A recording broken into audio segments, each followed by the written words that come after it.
Washington Journal continues. James Carafano is Vice President and a Senior Fellow at the Heritage Foundation here in Washington, D.C. Good Monday morning. Thank you for being with us. Yeah, good to be with you. The headline from the New York Times, the virus origins remain unclear in that World Health Organization China inquiry. You're a skeptic. Why? Well, we ought to go back to the start and say, why does this matter? So there are certain classes of viruses which are called zoonotic, which means that they can jump from species to species. And we've seen before where some of these can actually be highly contagious for humans. And so sometimes they come from bats or pigs or birds. China, and this area of China is actually one of the world-recognized global hotspots of high population of wild animals, including bats, that host these different families of viruses, including the coronavirus. So, and we've had contagious viruses come out of this part of China before. So long before this pandemic, the world was watching parts of the world, including that part of the world, as this is a place where a potentially dangerous pathogen can come out of. So it's important that you understand how it emerged, how it transitioned from animals to humans, because you want to have the right surveillance in place so that in the future, if you know that disease is coming, you can take steps to mitigate the spread of the disease before it starts. So that's why this is really, really so important. The particular question is, how did that transmission happen? And people have heard about wet markets and everything else. So we know it started in bats, and there may have been an intermediate step. And was that intermediate step a species? Did it happen in a particular place? Was it an accidental release from the lab? And so one of the purposes of this commission from the World Health Organization was to go to China and to begin that investigation, about 34 members of the commission. And they went to what's called the Wuhan Virology Lab. And why does Wuhan have a virology lab? That's because that portion of China is a place where coronaviruses are present. And it's important to test and surveil and investigate viruses. And so they particularly went to the lab. And one of the issues that they looked at, was it possible that they were studying a virus and there was an accidental transmission or release into the community? And that was the connective tissue. And the report came back and said, well, we don't have evidence of that. But I think when you dig into the report, and it's about 300 pages long, one of the things that critics have noted is that there was no access to any of the raw data that the Chinese had available, blood samples and other things. So they were actually given a tour, and there was a claim from the lab that, no, we were not looking at anything in the lab that looks like this. Nothing in our stuff has that DNA sequence. We weren't studying anything like that. Well, so the problem is, and I think that even the head of the WHO said this, look, this report is not conclusive. The Chinese were not transparent. And I think one of the concerns we have is, in contrast, the Chinese government came out and said, oh, we are completely vindicated. It didn't come from the lab. As a matter of fact, we suspect it may not even come from China.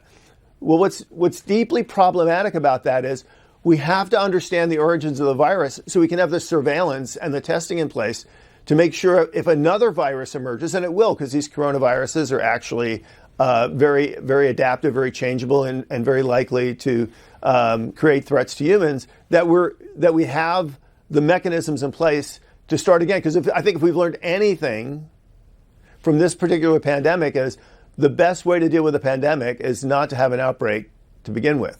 Let me bring in our viewers and listeners. You can begin dialing in 202-748-8001. That's our line for Republicans, and 202-748-8000 for Democrats. We also have independents.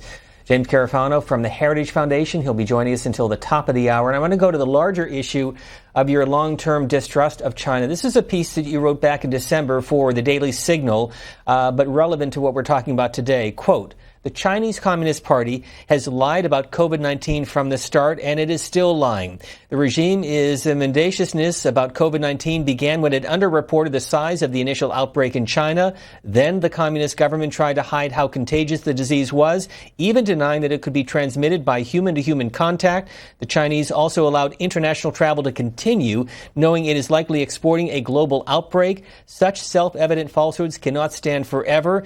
And then you say China's outrageous conduct during the pandemic goes beyond mere lying and negligence. It has also bullied and threatened other nations. So we have to go back to the previous global outbreak of almost a decade before, which was called SARS, which was also contagious, and it didn't quite represent the threat that the coronavirus did. But after the SARS outbreak, the World Health Organization put new reporting regulations in place because the Chinese government hadn't been forthcoming and hadn't provided information that people needed to deal with the SARS outbreak. So there's a couple of facts that are really kind of undeniable. The first is the Chinese did not meet their obligations in timely reporting and the content of information under the WHO regulatory guidelines. That's problematic because that takes away the ability of situational awareness from other governments to understand the disease, study it, think about how to react to it.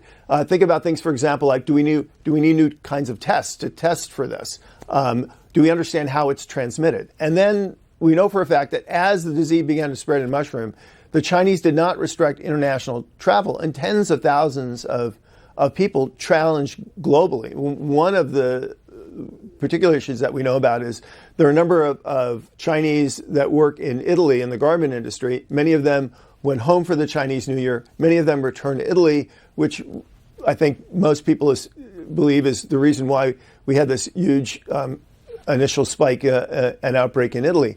So regardless of understanding the absolute origins of the disease, which again are so important, because that's going to be key to understanding how do we prevent the next outbreak. I do think it's very clear that the Chinese, by not reporting promptly, by permitting international travel, they really facilitated the spread of the global pandemic. And we could probably do a mental exercise as if we had adequate reporting early on and the kind of early warning that other nations should have been able to get, what kind of testing could put in place, what kind of travel restrictions could have been put in place, what kind of vaccine research could have been started earlier. And it's very likely we'd have had a many months jump start on dealing with the coronavirus, and maybe it would not have become a global pandemic. So it's hard not to hold that the Chinese government did not meet its international obligations in reporting and dealing with the initial outbreak of the virus. I don't think that's even really up for debate. And that's the headline from Yahoo News, quoting you, that China knew coronavirus was deadly. The reasons for the global pandemic. Let's get